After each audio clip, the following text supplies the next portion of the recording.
Rishus, Mord Hafra, from Zagarian of him. It's really, you saved a kitrug that the Ashkenazim didn't do anything. And it's like the Sfardim that are always Mechabed Torah and Chachamim, they're the ones who made it. So I'm just going to say a few words. The introduction to every hesped of Gedolei Yisrael is, who am I to be able to be maspid, v'chulu, etc. That's the introduction. In this case, if he said not to be maspid, right, we're not going to be maspid. Oh, okay. But when one is talking about Aharon Leib Zatzal, so nobody needs to make an introduction that we're not fit and not right to because he's so far away from the Amonam, from us, that as the Ritva says, that the union of a hesped is to be margish the hefsed, the lack, that which is missing. So the Gemara tells us that a zeo apikoros, who's an apikoros? A person who says, "Ma yahanan l'Rabbanan." What did the Chachamim help us? They're learning for themselves. They do for themselves. What are they helping us? What does Aharon Leib? What does the Chacham do? Help us Jews in L.A. And the Gemara says that's an apikoros. A person who speaks like that, he's an apikoros. And the Gemara says no, he's worse than an apikoros. He's a megala ponim b'Torah shelo kalal. He's megala ponim b'Torah. He's kofar. He's contradicting. He's going against the Torah because it says mefurish in the Torah. In lo brisi yom v'layla chuka shmai v'aretz lo samti. If not without limud Torah, so then the world can't exist. And it says in Sefer Bereshis that it says that v'nosasi chala'ah mokum bavura, that if there's a tzaddik, even in a place like Stone, if there would be some tzaddikim, they would save the whole place. So you see, it's a pasuk in Chumash that the limud Torah and a tzaddik is matzil and saves the world, and therefore it becomes a very big tragedy for every single person when a person like a Gadol Hadar, like Aharon Leib Shteinmen, with his limud Torah is missing from the world. So a very great protection for us is missing because of that. And our job then is to be mamaleh chesarim, that just for our own self-preservation, we have to be marbe our own limud Torah in order to become bigger Talmid Chachamim and bigger Lomdei Torah, in order that for our own safety. That's what's needed. Aharon Leib is somebody that, to say that a masmid is an understatement to call Aharon Leib a masmid. But a person that he's from generations ago. I mean, he was a bocher in Brisk, a bocher that was tested every few weeks by the Brisk Rav. He learned with the Brisk Rav's children. So we're talking about somebody that before World War II was from the great Masmidim and Talmid Chacham. So, what a tremendous lack there is in the world without that person, a person that is kulo, his life was totally a life of limud Torah. But I think the biggest musar that we get from Aharon Leib Shteinmen Zatzal, from his life, was the fact that one saw b'mitziut, that olam hazeh doim l'proizdar b'fnei olam haba, that a person who you saw lived his entire life totally for olam haba, not realizing that his place in this world was only a place of preparation for olam haba. That's what we saw. The Aleph, anybody who was in his apartment and everybody who wasn't in the apartment has already read about it, his apartment. That the apartment was the same apartment that it was from when he moved in, the same apartment. when his Rebbetzin was thinking of doing something in the kitchen. So the Bar Leib said, you don't need it. Whatever we take here, we're missing, we're using up in the world to come. So on the one hand, when people would come to our Leib with a question, his wife would like to do this, to make this nicer, this and that. So he would say, you have to do it. Give her chavas hadas, make her feel happier in the house, is very important. But that was all for the outside. But he said his Rebbetzin was his biggest Talmidah, and that they were, Baruch Hashem, on the same page. And therefore, she also understood that everything we're taking in this world is something that we're losing something in the Olam Hamis. So one of the tremendous limud that we saw by Rav Leib is this fact that a person lives really with a havana, with an understanding of Olam Hazeh Daimel Proizda, that this world is a place where we have to work in order to accomplish, and we're living here in this world for Olam Haba. One of his Talmidim, who had been in Eretz Yisrael for 30 years, hadn't been back to visit his Reshiva, Rabbi Leib. And he said to Rabbi Leib that he's here 30 years, hasn't been in the house 30 years, doesn't see a change in the house. In 30 years, nothing changed. Rabbi Leib, who was very sharp, said, it's not an Indian that the house has to improve. We have to improve. That's what the 30 years has to be. You have to see a difference in ourselves in the 30 years about the improving. We all know the famous Ma'aseh with Chavetz Chaim, that there was a big Vir who came to visit the Chavetz Chaim. He saw the Chavetz Chaim, how he had a few benches or chairs in his apartment, in his house. And he said, where's the furniture? That's the only furniture there is, this. So the Chavetz Chaim, the Say, said to the Gvir, where's your furniture? I don't see any furniture with you. So he said, he's just passing through. He's just traveling through. So the Chavetz Chaim said, he's also just passing through. He's just passing through this world until he gets to the real life, to the life afterwards. And that is something that one was able to see b'chush in Rabbi Leib, sitting and watching him, the learning, watching him, just the whole hanhaga by the tefillah. I was able to see that a person is living kulei for the Olam Hazeh Daimel Proizda B'fnei Olam Haba.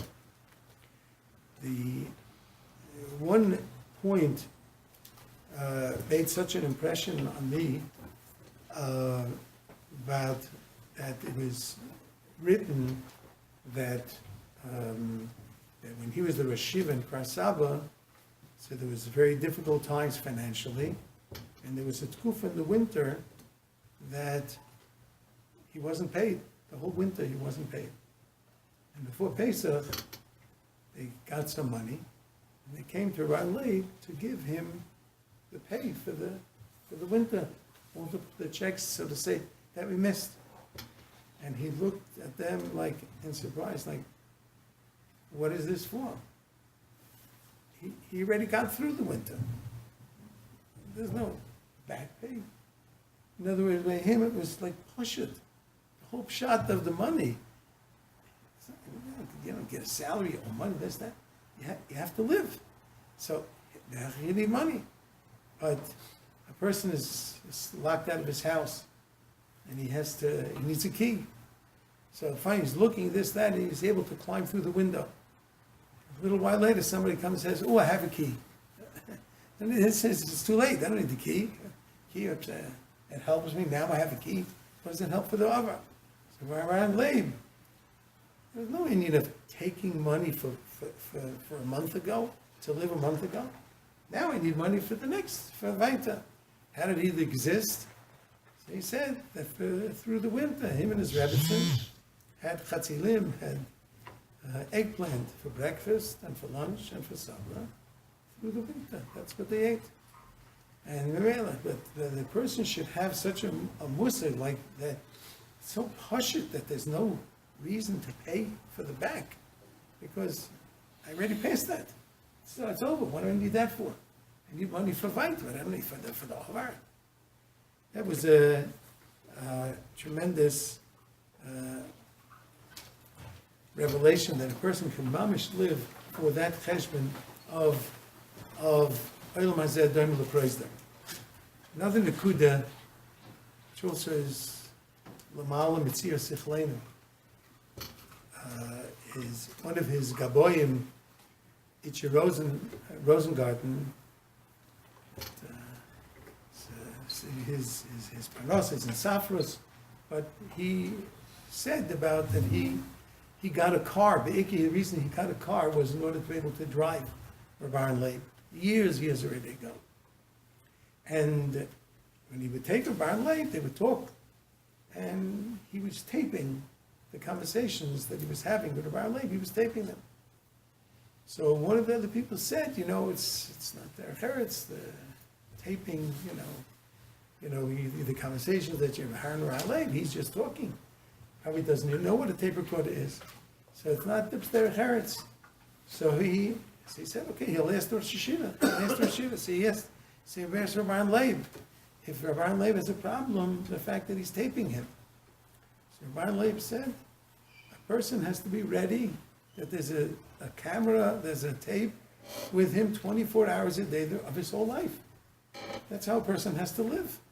Because the emes is, there is a camera that's rolling on a person's life 24/7, rolling on the person's life. So a person that a person could have such a musug that everything that he's ready to have a tape running on his life constantly, that a person could live, a person can only live like that. A person is like living in this world as preparation for the Olam Hamas. Aharon Leib said about himself that B'yom Omdei Al Daitoi, he never made a bracha mezainis on a cake. Never had cake or cookies.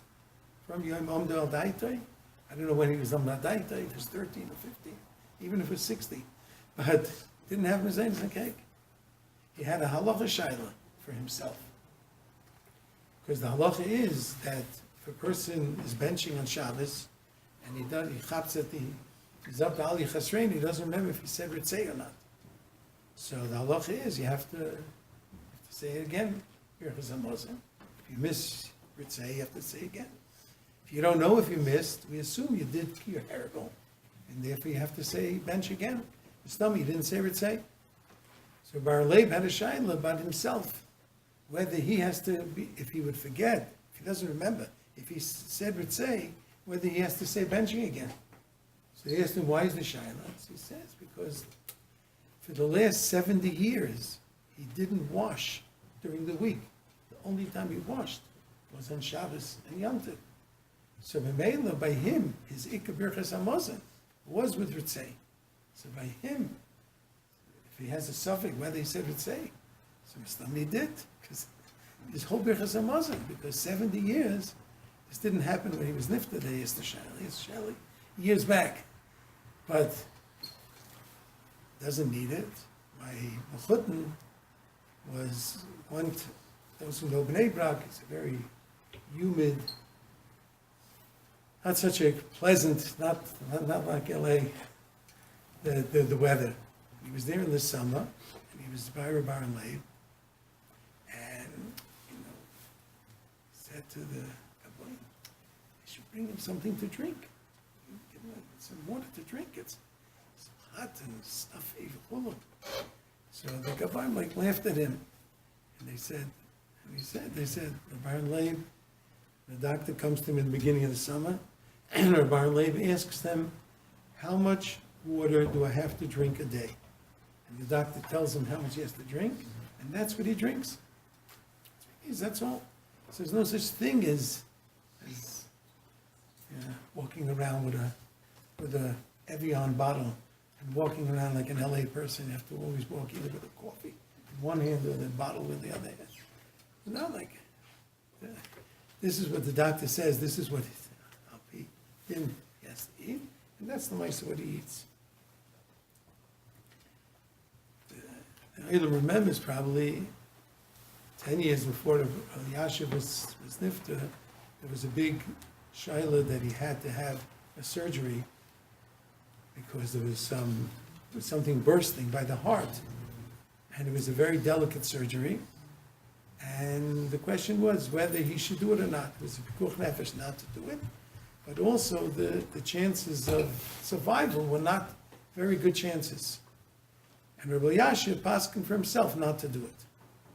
And many, the mishpacha, and they all tried to persuade that they felt that it's almost like a time bomb. It could burst any day. And they have to try to do the surgery. Rabbi Yashiv, whatever his cheshbon was, he helped not to do the surgery. Then different Rosh Hashivas spoke and encouraged nothing. Rabbi Leib wrote a letter. He told Rabbi Leib. Rabbi Leib wrote a letter to Rabbi Yashiv. And then Rabbi Yashiv changed his mind and he said he's going to have the surgery. And that's what we remember when Gans Klal Yisrael was davening for Rabbi Yashiv, and a surgeon came from America. And before the surgery, Rabbi Leib Rabbi Yashiv told the surgeon, the doctor, you shouldn't worry. And if he understands it may not go right, you shouldn't worry, you're doing yours. And Rabbi Yashiv asked how to say in English, thank you, because he wanted to be able to say thank you to the doctor. So they said, we'll say, and he says, no, there's no shlichus for Haidah. For Haidah, you have to do it by yourself. It's moedim drabanan because everybody has to say moedim and thanks by themselves. But no matter who spoke to Rabbi Yashiv, it didn't count. So they asked Rabbi Yashiv, Yashiv, it was a very big takif in halacha. They asked him, like, you hold no surgery, and then boom. So he said, Rabbi Leib is a noki. He's noki, he's pure. And if he holds that I should do it, he's mavata. Here the gadol ador, the pesach ador, but mavata to Rav Shach told somebody that who's giving halacha shir and all that, who should be asking? He told him you can ask Rav Leib, because Rav Leib is baki and arba chalke shulchan aruch. He's clean. Anytime he's looking, he's Rashiva, like, but he was a Paisik, too, and a Yedeya, Arba Chelke. Rabbi Leib also, what's missing is somebody that was really Madrich and Mechanech Klal Yisrael. He was the Mechanech and the Madrich of Rosh Yeshiva, and Rosh Kollel, and Rosh Yeshiva Katana, and of Hadorim, that all the shaylas and questions in Hilchos Chinuch, and how to do and what to do. Rabbi Leib was the address that everybody went to ask, the Rosh Yeshiva Fadrov. Rosh Yeshiva came to him with a question about a certain bacha, whether he should be thrown out of the yeshiva or not. A big question, whether he could throw him or not. So Rabbi Leib said, what's the bacha's mother's name? So Yeshiva said, doesn't know. So Rabbi Leib said, you're holding by throwing out some bacha from yeshiva, and you didn't even daven for him? You didn't daven that he should have a tzlacha? You come right now, you're holding by throwing out without a tefillah. That's the Nikiyei Hadas, the Nikiyus of a Rabbi Leib. Like the Aleph is, and the Talmud with the prophet, all that. It's that bad. So it was alone.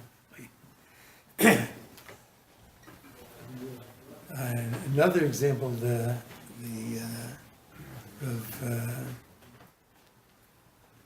parent came to discuss with Rabbi Leib whether he should move his child. The yeshiva thinks that he's doing very well. The child that he should move him up and skip a class.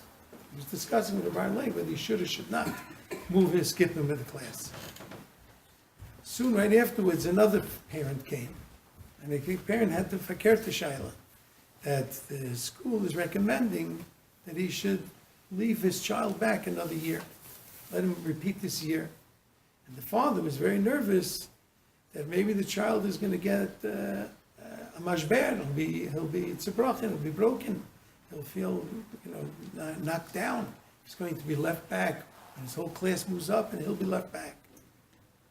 So Rabbi Leib said after they left and he gave whatever answer he gave, he said, look, this parent is not worried that his whole shaila is that Khalil, the child, could get a mashber. But the first father, was he nervous that his shaila should have been, is my son Khalil going to become a balgaiva if I'm going to skip him? That should be the concern. So this is the madrich, the machanech of Klal Yisrael. It was really the address. The truth is, in America, we didn't realize, but how much of a madrich he was, how much that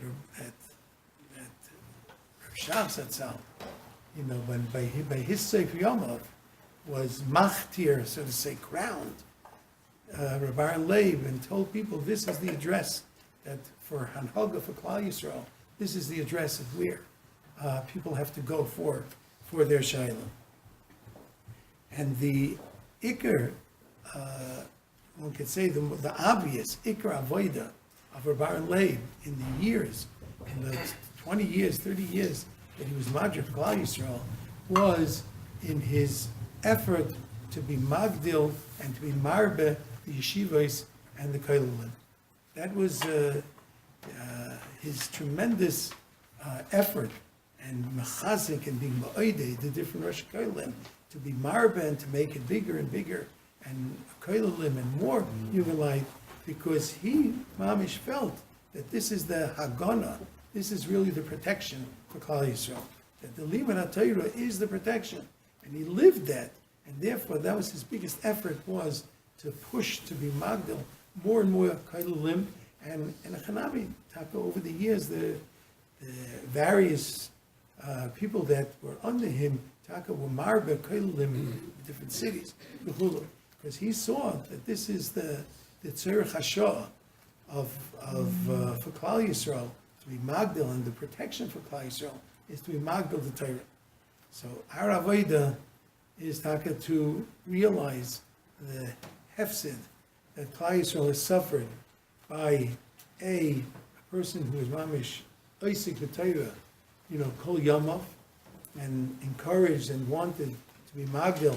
And our job is to be mischazik in that, but also, maybe even more, I can't say more important, but also so important that we should have the demus of Rabbi Leib, that we should see that demus to realize that olam hazeh doim leproizdar, that a person who lived totally for olam haba, totally no interest whatsoever in tanugi olam hazeh, in mitzvahs and chasanas, in fancy, totally mufka from that.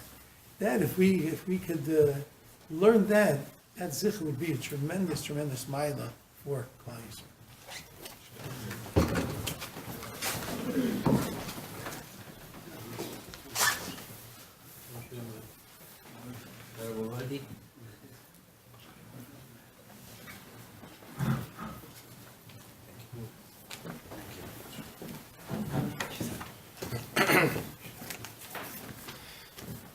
Before Rabbi Abadi starts, I just wanted everyone, if they would like to sign up to finish Mishnayot by your side of the Rabbi Shteinmen, so they could just write their name in the paragraph Mishnayot as it's being passed out.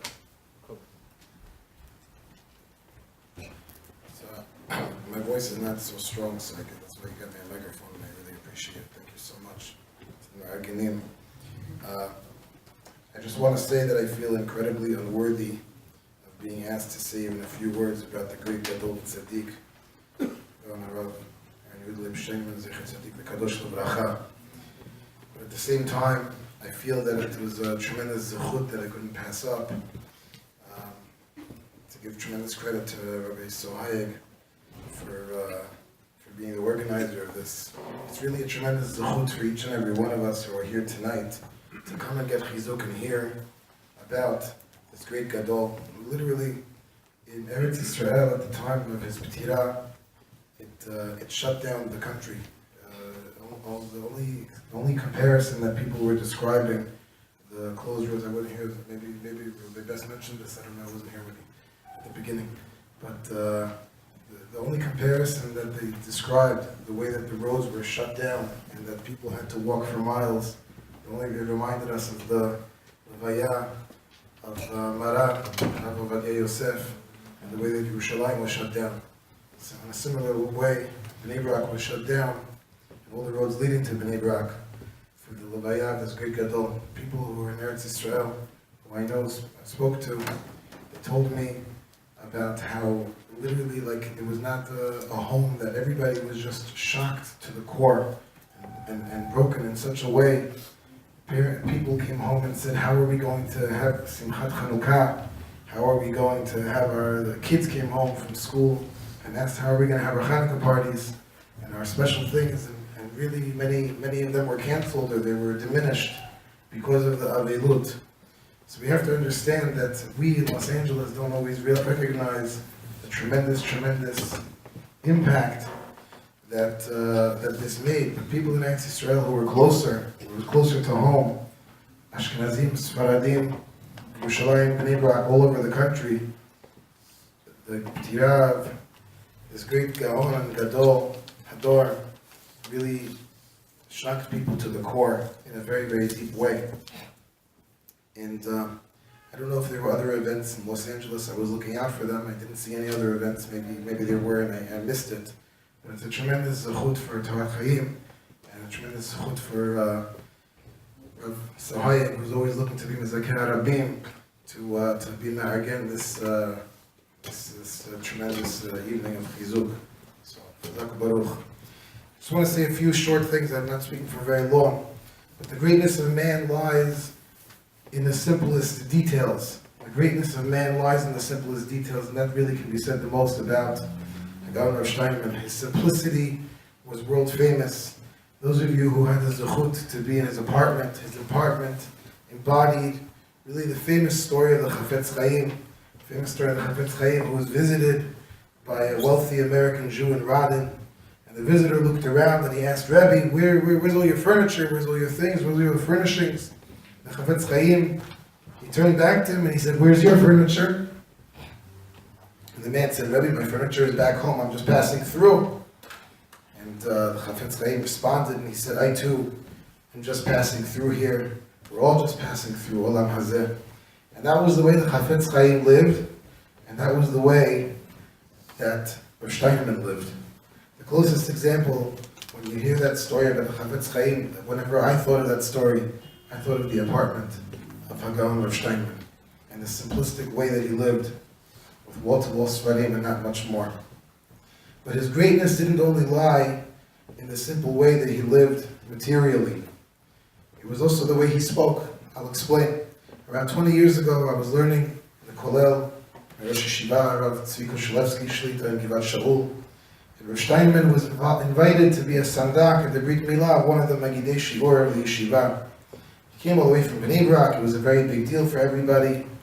And we were all very, very excited. And after the Brit Milah, he was invited up to speak for a few minutes, to speak to the Talmidim and the Avrechim of the Yeshiva.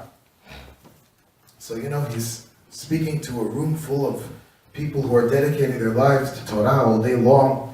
What's he going to speak about? Who knows? What's the topic that he's going to talk about? Shteinmen got up and he started speaking about the sweetness of Torah. The sweetness of learning Torah, how sweet it is, how delicious it is, every single word. The zechut that you get for every word of learning Torah. What nachat we give to HaKadosh Baruch Hu when we learn Torah. And it was incredibly, it was such a powerful experience for me. It made a very deep impact on me. Because after it was over, I went back and I said, wow, I want to learn with even more energy, more focus, and more attention. And I thought it was at the same time, it was ironic. Because Rav Shteinmen is speaking to a room filled with people who are already you're preaching to the choir, so to speak. He's speaking to a room full of people who are dedicating their life to Torah, and you're telling them about the importance of learning Torah.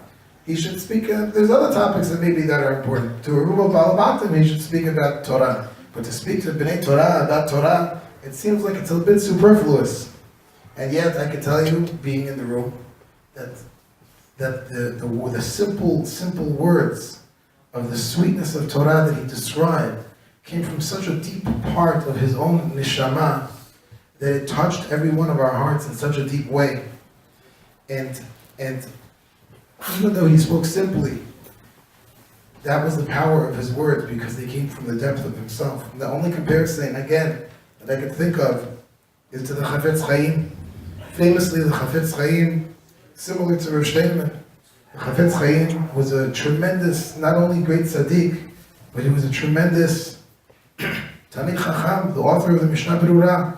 And similar to Rav Shteinmen, who was famous as a Gadol, as a Rosh Yeshiva, author of Ayelet HaShachar, and so many other Svarim, to go ahead and to be known as the Manhig Hador when it came to Chinuch, to Hashkafa, to so many topics. Both the Chafetz Chaim and Aharon and Shteinmen were famous for this.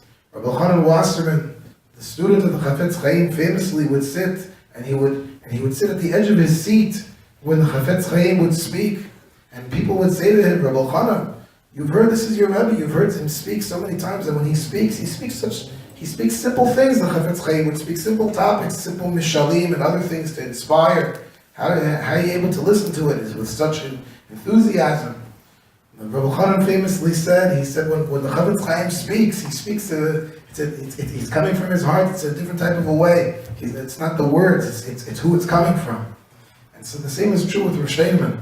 Rav Shteinmen, when he would speak, he spoke sometimes, he had tremendously deep ideas that he would say over in the simplest packaging. And he would make tremendously powerful impacts on all of us. I mean, I'll give one question that I posed to him over the year. There are many different questions that I asked him. I asked him, years back, I was asked if I was a Rebbe, and I was being Matzliach as a Rebbe, and somebody approached me that maybe I should, Rebbe Grossman Menahel, at my mom days, he said that maybe I should throw my hat in the ring to maybe when he would make Aliyah, that I would apply for the position. So I went, soon afterwards, I was going to Eretz Yisrael, so I had a list of questions to ask Rav Shteinmen. So this was one of the questions I asked him. So he said, Yoter Tov Liot Rebbe. So I listened to him for a few more years until I wasn't, it was a chut for me to be able to join Tashbar instead. But I know that I look very Sephardic, and I know that people don't realize that I'm actually half Ashkenazi from my mother's side. But so I heard from a reliable source that from my mother's side that our family is descendants of the Vilna Gaon. Such a tremendous zechut. So I knew that the source that I heard from somebody that Rav Shteinmen holds of that source. So I asked Rav Shteinmen, I said, so-and-so told me that my family is descended from the Vilna Gaon. Does that give me any special achrayut, any special responsibility? I'm a descendant of the Vilna Gaon. Do I maybe have to learn all of his svarim and be mefarsem his Torah in such a way? So Rav Shteinmen, he looked at me and he smiled and he said, you're a descendant of Avraham, Yitzchak, Yaakov. That gives you a special responsibility. That gives you a special achrayut. That's the depth and the clarity that Rav Shteinmen gave over in such simple ways. He said over people, the words that he said were often very, very simple, but the depth of his words were tremendously deep. Bezrat Hashem, he should be Elitz Yosher for all Am Yisrael. He should bring the Geulah Shnema Bekarov.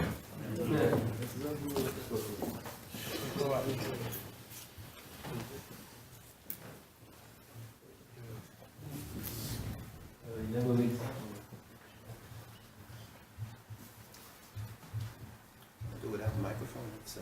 It's optional. You can talk louder.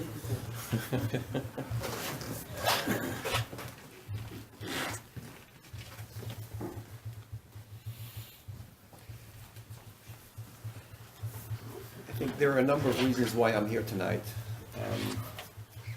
One of which is that I owe a debt. Apparently there was a a hesped for Shteinmen that was Zech Tzadik Levracha, that was broadcast from New York about a week ago, a little over a week ago, and there was a Persian group that saw the flyer here and brought a group together to listen to the Hespedim.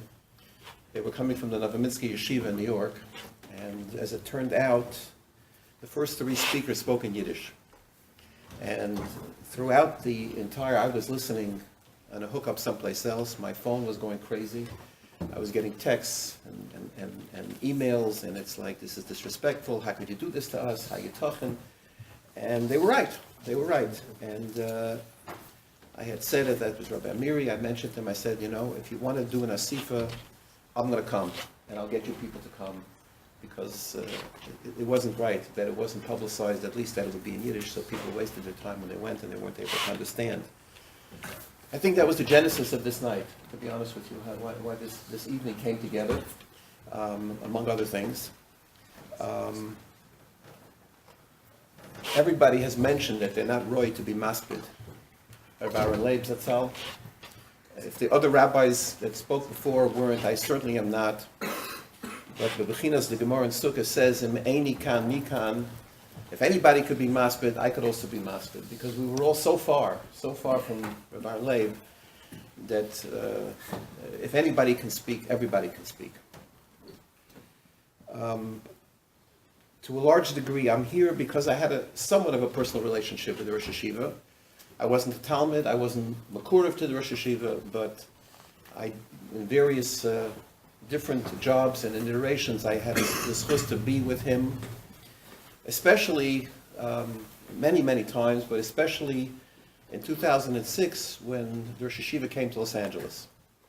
It was a trip that we fought for, a number of us, to make sure that he came. He traveled, as you know, all over the world, to Machazik Jewish communities all over the world. And he came to Los Angeles really because we said it's not fair that we should be left out. I was with him on that trip for almost 36 straight hours, from the time he landed till the time he got back on the plane to leave. And it was an experience. Whatever I thought I knew about him, I realized I didn't know about him. What I saw are things that are just beyond the normal human abilities. Rosh Hashiva was a malach. He was literally a malach. He was a different type of person.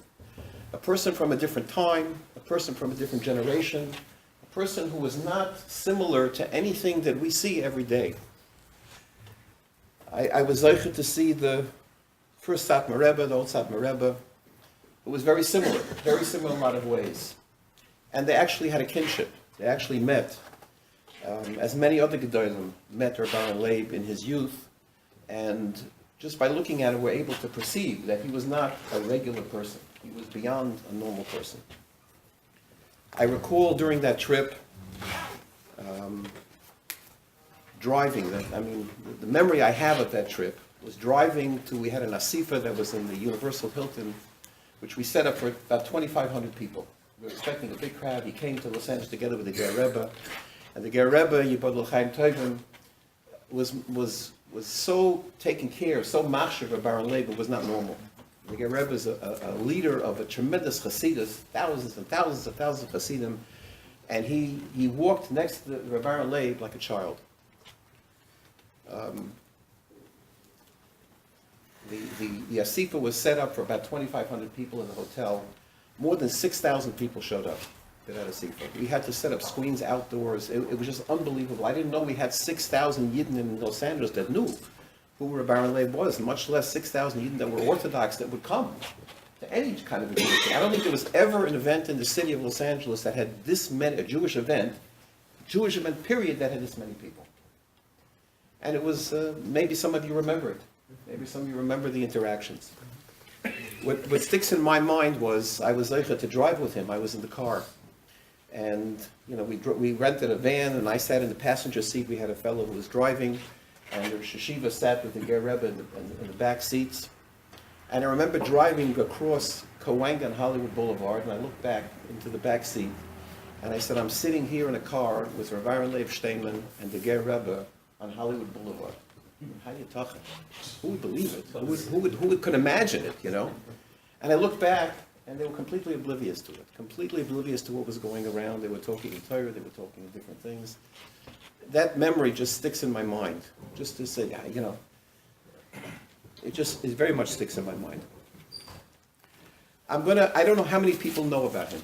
I really don't, and I'm going to say things, maybe things you've heard, maybe things you've read about him. I don't know how many people have followed his life. I'm going to give you a brief overview of his biography, and then I want to talk about some of the midas that he had, some that were unbelievable, and some that we have to learn from. As Rabbi Best mentioned, when a tzaddik leaves the world, it makes a roshim. I remember going to work the Erev Chanukah when the news came earlier in the morning that there was going to be a levaya that day.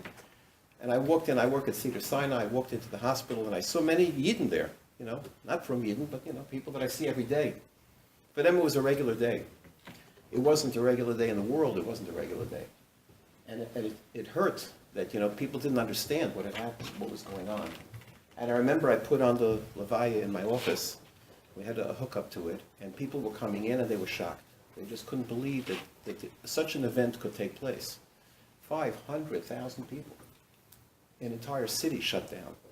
It was mind-boggling. He was born in Brisk. He learned in Brisk yeshivas as a child.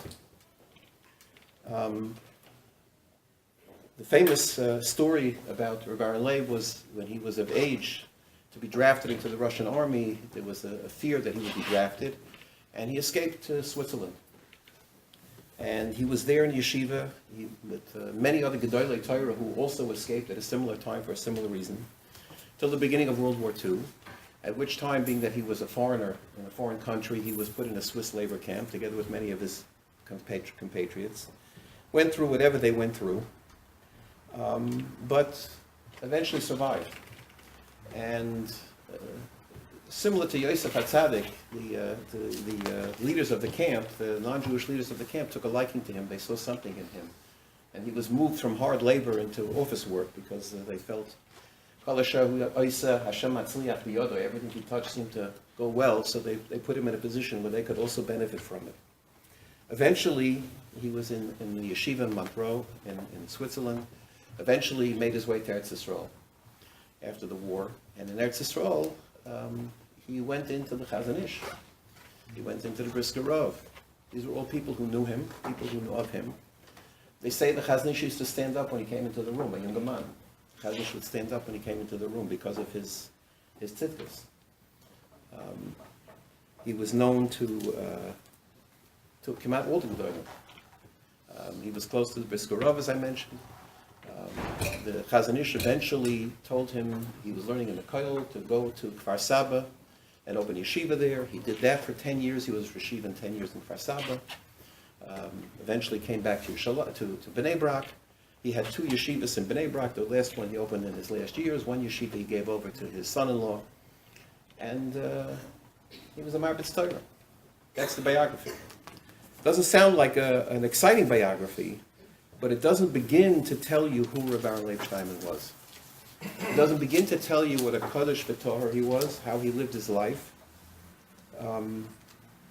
what type of person he was, what an Oyev Hashem he was.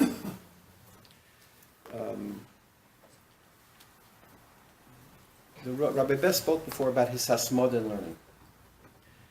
When he was 11 years old in Brisk, he was put into yeshiva for older boys, because he was on a different level. The yeshiva for older boys, you know, they were post bar mitzvah. He was 11. He was a short little child, sickly child. And the Bachram in the yeshiva were not too pleased with the fact that such a young kid was admitted to the yeshiva. They didn't feel it was proper for them, for their covet, that they should have such a young boy put in the yeshiva. So they decided to play a prank on him. They took a doll and they put it in his bed, and they figured when he's going to come to sleep, it'll be dark, he'll open it up, he'll see, he'll get scared, it'll be a funny thing, everybody will laugh. One day went by, 2 days went by, 3 days went by, nothing happened. The problem was he never came to his bed. He didn't come to sleep. He was in the base medrash. And they started to realize this is not a normal child. This is not a child that we're going to play a prank on. This is not a child who's like the rest of us, brisk. This was the beginning of his sasmada. This was the beginning of his greatness. For the majority of his life, he didn't sleep in a bed. Maybe on Shabbos, Friday night. He would sit by a shtender, and by the way, if you've seen pictures of his shtender, it was a pella that it was standing, never mind that it was a one piece.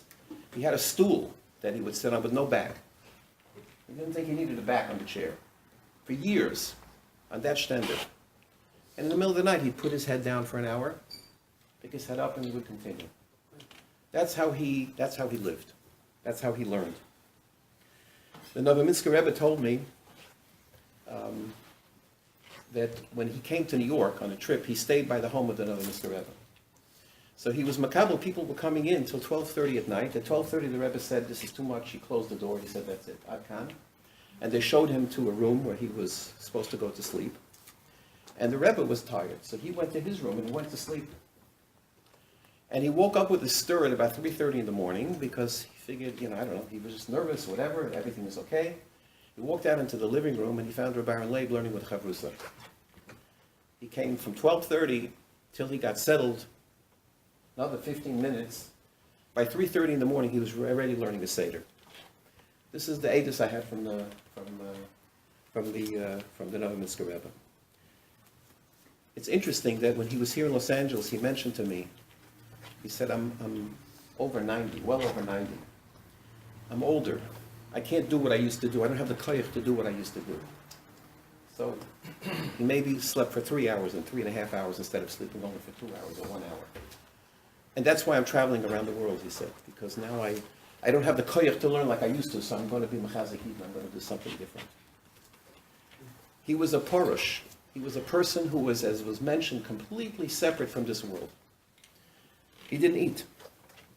Almost his entire life, he fasted Mondays and Thursdays, until the doctor, when he was over 100, told him he wasn't allowed to. When he did eat, he came out, didn't eat anything. I can tell you in Los Angeles, when he was here for those 36 hours, he ate maybe 1.5 potatoes the entire time he was here. That was it. And I saw it because I was there. That's it, and he didn't eat it at one time. It was like spread out over little times. There's a story, he went once when he was in America to the Square Rebbe, and they were makabel upon him, and by the Hasidim they put out a whole spread of peiros, and the Rebbe said to them, so he took a grape and he cut it in half and he ate a half a grape. And he said, this way I'm not chayav a bracha achroina because I didn't eat the whole grape. This was for him a big thing, because he normally would never have done such a thing. The food that he had was not something anybody in this room would eat. He had some kind of a cereal that looked like mud. I mean, it was. And one time, one of his grandchildren put a few drops of honey in it, and as soon as he ate it, he tasted it, and he said, "Who put that in? My whole life I'm eating without this, and now I need to start putting honey in my food." And his talmidim said, "Should we do the same thing?" And he said, "No." He said, "You have to train yourself to get to this point. It's not something that happens overnight. It's not something that anybody just do. You have to train yourself to say that I don't want to have a chelik in Olam Hazeh."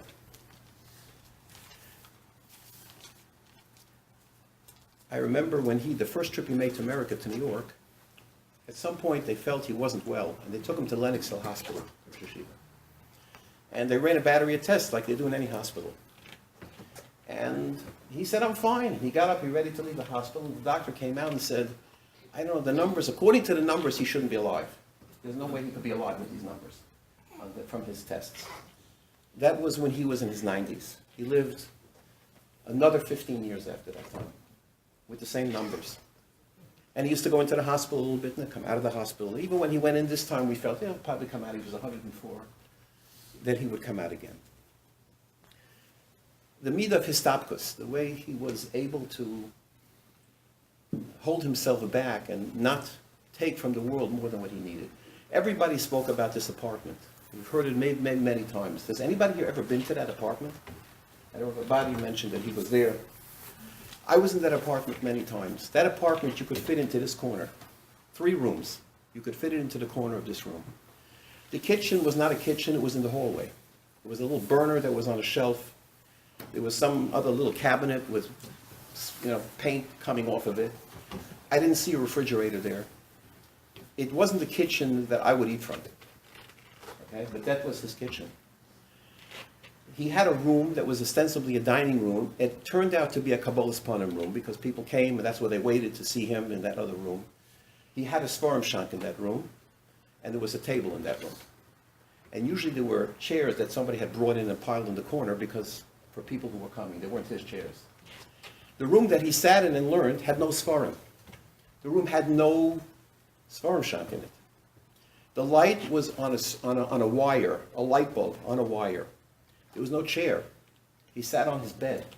That was his chair. He sat on the bed. And if he wasn't feeling well, they would take a chair, like a stool, and prop it up against the wall so that he could lean back on it, on the bed. The table was 2 pieces of wood across some kind of other pieces of wood. And that was the table. On that table, he entertained the biggest Gedolei Olam. He entertained the ambassador from Japan. He entertained world leaders that came to see him. He entertained Chavrei Knesset. He entertained great people, little people, children, all the same. In that room, the same way. When I went to see him the last time I was there, Shavuos time, I saw it was a whole different world. They brought him he was sitting on a chair. He was obviously dressed up because, by his gaboyim. He had a chair and a shtender, which I never saw there before. The last time was Shavuos time. He was set up, and I could hardly hear him. I had to lean over and listen to him talk almost into my ear. Rabbi Best spoke about the salary in Kfar Saba. I'm not going to tell that story again.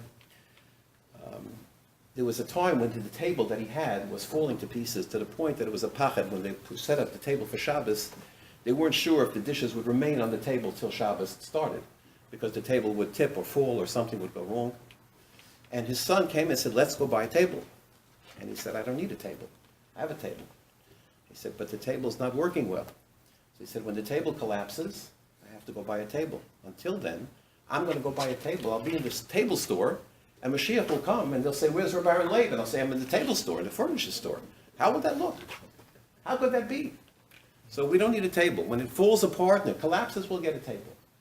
And when it fell apart and collapsed, there was another piece of wood on 2 other pieces of wood, and that was the table that he sat with. Rabbi Best mentioned the Rebbitzin. The Rebbitzin was completely with him in this entire endeavor. She came from a Hasidic family, a Gera family. She was an Einik of the Chedush Rim. The story was told once that she saw a friend of hers on the street in Bnei Brak with a necklace. And she commented that it was a very nice necklace that her friend was wearing. And the friend said to her, it is a nice necklace. If you like it, why don't you get yourself such a necklace? She says, I don't need it. I already had all the hano I could have from the necklace by looking it on you. What do I need to have the necklace for? She didn't have a necklace. And she didn't want a necklace. And she didn't need a necklace because she was even the same malacha, the same mahalach as the Rosh Hashiva. His anova was legendary. There was a time once he fell. He broke a bone, I think it was in his hand. And he was embarrassed to go on the street. And they asked him, what are you embarrassed about? He said, people are going to know that I'm an Aharon. I had a broken bone. I fell.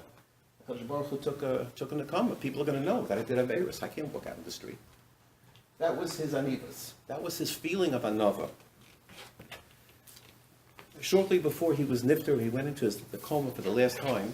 His grandson was being mashamash him. And his grandson came in one day and he said, does the Zayda need anything? He says, yes. He says, what do you need? Maybe I can bring it for you. He says, I need to do tshuva. That's what I need. I don't need anything. I need to do tshuva. That was his mahalach. Many of you may have seen at Savoy, he left a will. The will is already famous. It's been published all over the world. I think there are 10 or so items on this Savoy.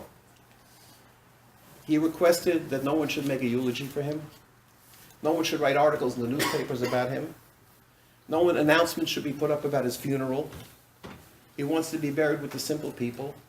He wanted to have a matzeva that said, here is Aharon Leib Shteinmen, then, and the day he was nifter, and that's it. That tzion went up yesterday. And that's exactly what it says. If you look at the tzion, you would think it was like anybody else's simple tzion in Bnei Brak in a simple part of the cemetery. He didn't want people to waste time coming to visit his grave. He said, come quickly if you have to come and leave. Don't spend time there. If you want to do something for his neshama, learn Mishnayos. And if you're a woman, say Tehillim. He said, a man, if you want to do something for me, learn a parak Mishnayos every day. And if you're a woman, say 3-4 kapitel Tehillim every day. That's, if you want to do something, that you can do. That was what he would allow for himself. He asked Mechila, obviously. And he said people should name their children after him because he had many Averis and he wouldn't like to have a Kitrug and Shemayim that people are going to go around with children named after him. Initially, there was a lot of discussion. I mean, how could we do this? How could we follow such a will?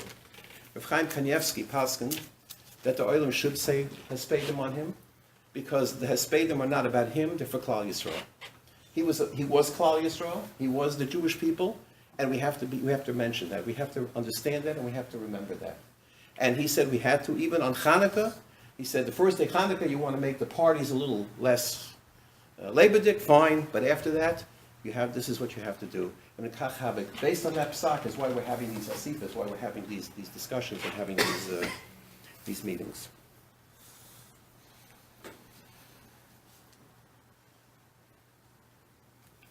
There was a time when his children found a letter among his possessions that was signed by Rav Chaim Oizer and the Brisker Rov. They were signed for him when he came to Eretz Yisrael. They wrote him a smicha, and they wrote a letter about him, sort of as an introduction to when he comes to Israel, he should be able to show that letter and be able to use it to get employment or whatever. They were excited about the letter. Rabbi Leib saw the letter, he grabbed it from them, and he ripped it into pieces.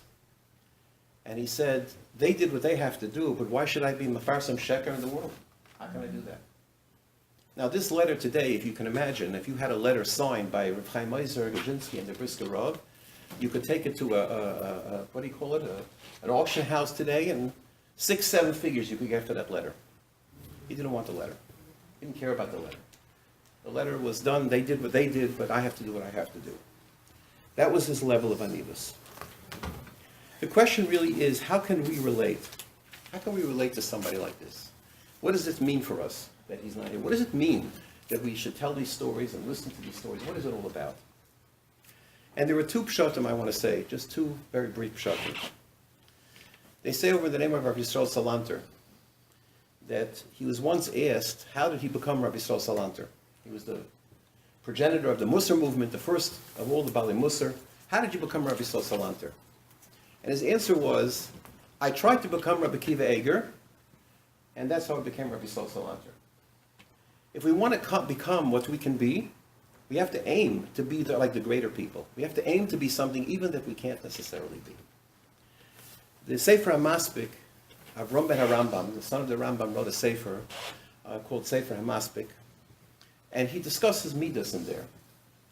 And in the Midas HaAnova, when he discusses the Midah of Anova, he says in a section, he talks about different types of gaiva that people have.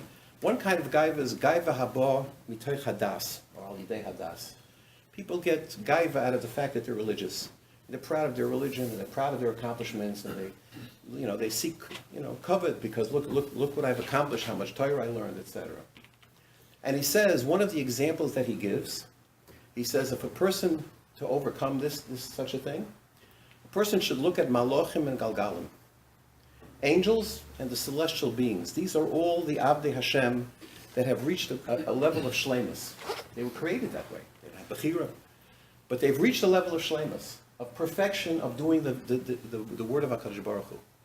So when you think you've done well, take a look at them and you'll realize there's more to go. And you won't be overly proud of your accomplishments. You should be proud of your accomplishments, but you should understand that there's more to go and understand in the big picture of the world where you fit. And that's why it's important to listen a little bit and to understand that there was a person who walked on this earth in our time together with us, who didn't eat, who didn't sleep, who learned Yom V'Layla, and who was a smart person. And it was a person who was the leader of Klal Yisrael. And that we can try to come close to that. I want to end just with a couple of things. There are two main parshas in Kriya Shema. And last night the Novominsker Rebbe made this statement, and it made an impact on me, and I want to share it with you. The first parsha of Kriya Shema, Shema Yisrael. The second parsha is V'Hayim Shemaya. What's the difference between these two parshas? Shema Yisrael is written in Lashon Yachid. It's written in the singular. It doesn't discuss Olam Hazeh, it only discusses Olam Haba. It only discusses Inyani Shemayim. V'chol levavcha, v'chol nafshecha, v'chol maidecha. Just everything you give away for HaKadosh Baruch Hu. And we end with the three mitzvahs, Torah, Limud HaTorah, Tefillin, and Mezuzah. The second parsha, V'hoim Shemai, is written in Lashon Rabbim. The whole parsha, that parsha is written in the plural. And it's all about Olam Hazeh. It's all about your cattle, and about your farms, and about your tiroshcha, degoncha, tiroshcha, v'yitzarecha. It's all about Olam Hazeh. Then Chaim points out that one thing you see, b'chol levavchem, v'chol nafshechem, there's no b'chol ma'oidchem.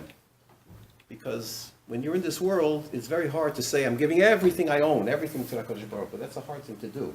We don't have b'chol ma'odecha in that parsha. The parsha of Shema is the Bnei Torah, is the Leib Torah, the Bnei Kollel, the people that are dedicating themselves, the Rabbonim that are dedicating themselves for Shemayim. And V'hoim Shemai is for us Balabatim. That's our parsha.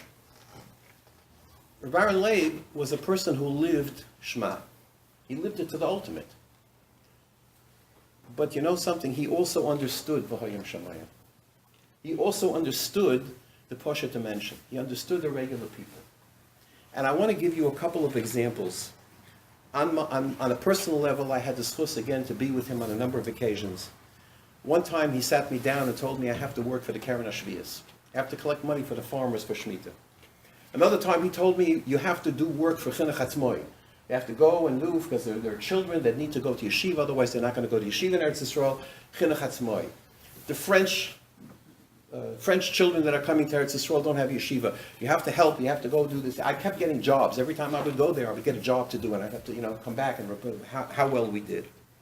The last time I saw him Shavuos, we had a discussion about the Kaisel and the Rabbanut and the Reform movement and all the stuff that's going on, and we're going to organize a Mishlachat to go to Eretz Yisrael, to the Knesset, and he gave a bracha for it, and that Mishlachat, by the way, is going to go in the end of February.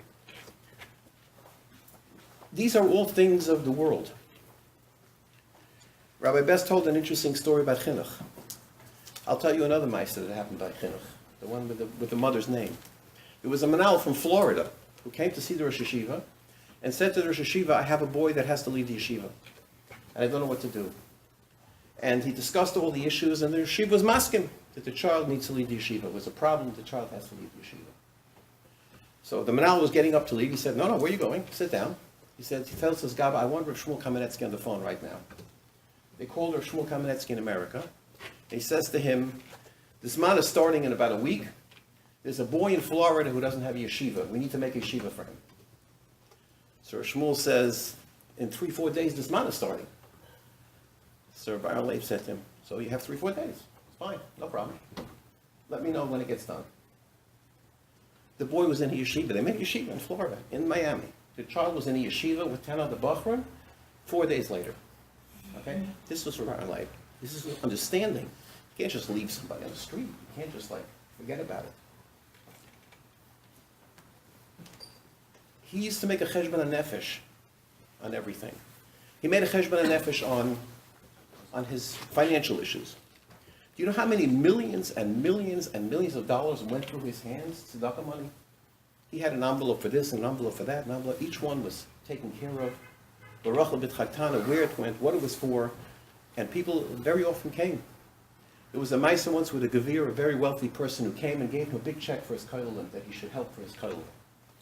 And in the discussion, the gevir said, I'm happy to support the Rosh Yeshiva and all this wonderful work, but don't we have enough kollel galai? Do we need more kollel galai? I mean, how many kollel galai do we need? Maybe we should cut back a little bit. We don't need so many kollel galai. And the Rosh Yeshiva told him, when I was in Brisk, there were 2 rich people, 2 gevirim in the city. And they supported Yom Galite, and we had as many Yom Galite as they could support. If we have fewer Yom Galite, we don't need so many gevirim.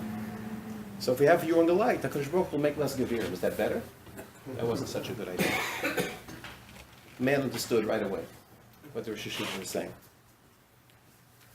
When a balabos came to him, it was an asken, a major asken in Eretz Yisrael.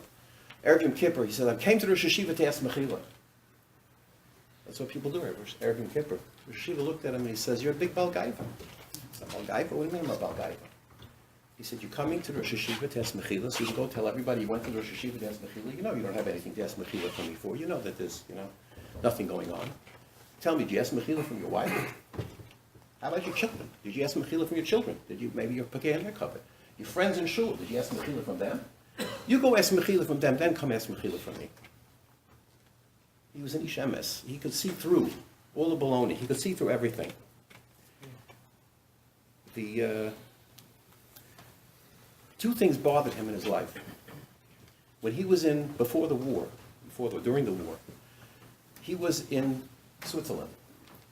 And he was standing talking to somebody, and there was a flower, and he was touching with a flower, and he pulled it off the tree, or whatever it was on. Years later, he asked one of his gaboim to go back to Switzerland with a franc note and find out that address where the flower was and give a franc to the person who owns that building. And the guy went, and he came back and he said, "There's no building, there's a parking lot now. No more flowers, it's gone." It bothered him tremendously. The second thing that bothered him was that after the war, the Italian government allowed postage, free packages to be sent to your family after the war. And he didn't have anybody to send a package, so he gave his stamp to somebody else, and they used it. And then he felt maybe that was the wrong thing to do, because really it was given for him, what gave him the right to transfer it to somebody else. So he said, "I want to go give the Italian government." Somebody said, "Buy Italian stamps and tear it up, that's how you'll pay them back." He said, "It's a different government. That was Mussolini, now it's another government." These were the two things that bothered him till his death about his emeskite. That was the best he could figure out, from his whole life, about things that maybe he did something wrong. And I'll leave you with one story. When he was here in Los Angeles, the last day, we always made a Vesikan meeting for him. The first day he was here in Los Angeles, it was in the Leib Persian Kollel. There were 600-700 people there. I don't know how many of you remember that. They came at the second minyan in the morning, and they made a starting minyan upstairs because he had a duchen, and he had a minyan in the middle to duchen, so they made a separate minyan. He went up for duchen, and he came down. It was an unbelievable alignment. The second morning, he was already going back to the airport, so we made a minyan in Rabbi Krause's house. I have to tell you, when he walked into Rabbi Krause's house, he turned to me and he said, in Yiddish, he said, "I asked that I wanted to stay only by a rov." So I said to him, "Rabbi Krause is one of the choshev rabbonim in the city."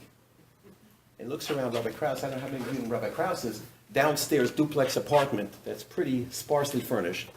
And he looks to me and he says, "This is how rabbis live in America?" How you talking? He couldn't understand it. For him, this was like, as you can imagine. After that meeting was over, there was a lot of people that went in to get brachas from him. And there was a very, very big, wealthy person here in LA who came to see, he wanted to see the Rosh Hashiva. So he came to that minyan Vesikan. I was shocked to see him. He's not a person who's like part of the community, but he's a Shomer Shabbos person. Very, extremely wealthy man. And he brought his son along. Little son, like this high, he must have been 10, 11 years old. And this kid had curly hair like this, like afro. He had like hair coming out. Somewhere in there was a yarmulke, and somewhere in that hair, somewhere was a yarmulke in there. After the davening was over, he's watching this guy, all the people going into the Rosh Hashiva to get a bracha. He asked me, "What are they doing?" I said, "They're going into the rabbi to get a blessing." He said, "Can I go too?" I said, "For sure." He said, "What do you do?" I said, "Well, you think of something you need, and you ask the rabbi for a blessing, that you should be able to fulfill that need." The guy looks at me and he says, "I don't need anything. I don't need anything." Okay. You don't need anything. It's a pretty big statement, but I said, "Well, here's your son. Ask for something for him." He says to me, "Well, okay. Could I ask the rabbi for a blessing that he should grow tall so he should be good in basketball?" So I told him, "I don't know if that would be the right thing to ask, because I don't think the rabbi would understand completely what you're talking about. He's not in the world of basketball and tall and short, and the rabbi's not too tall himself, so it's not going to really be a good thing to ask." He said, "So what should I ask?" So I said, "He's going in a day school. Ask the rabbi for a blessing. He should be successful in his studies." "Oh, great idea." Okay, fine. So he gets on the line. I go in together with him. And, the Rosh Hashiva speaks in Yiddish. And there's like, a stage whisper is. He goes to the Rosh Hashiva, goes like this. Yeah, hot langa hard. He has long hair. Okay. They gave him yeshiva? I said, yeah, he goes in the yeshiva in a day school. He wants a bracha of hatzlacha lernen. Hot langa hard. It says, it's like Boimer, tastes like Boimer, he's going to get a haircut today. Shiva cracked up, he started laughing. Took the child, gave him a bracha like you never saw. You know, you should be matzliach and you're learning, you should grow up to be a Talmud Chacham, you should this, you should, I don't know what happened to this child, but I think somewhere he is flying someplace, I don't know where today. But that was Rosh Hashiva. That was Rosh Hashiva. You could come to his house, whether you were a Rosh Hashiva, a Menal, a Gadol, a poor person, a plumber, a regular guy, a balabas, a child. Many times I would walk in and see him sitting on the bed with 4 children around him, and he was chazering the chumash from the they learned from Yeshiva that day. Didn't matter. His door was always open. We missed it. We miss him. And we have to understand that while we can never become Rabbi and Leib, and we can never be a malach, we can become some of it. We can take on a little more learning. We can go a little easier in our lifestyles. We can take a piece of it, just take a piece of it, and take it on. Something that he did, something that he was his emes, one of the midas, his anova. Pick one, and say, I'm going to work on this midah this year. L'zechen shmasai.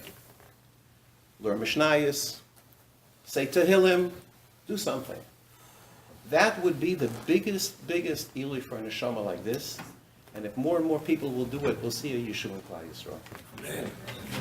רבי חנניה בן הראשי אומר, אפשר לשאול את זה לכולם, אבל הם תורה מצוות שנאמר, אדוני חפץ למען צברו יגדיל, ויאדיר.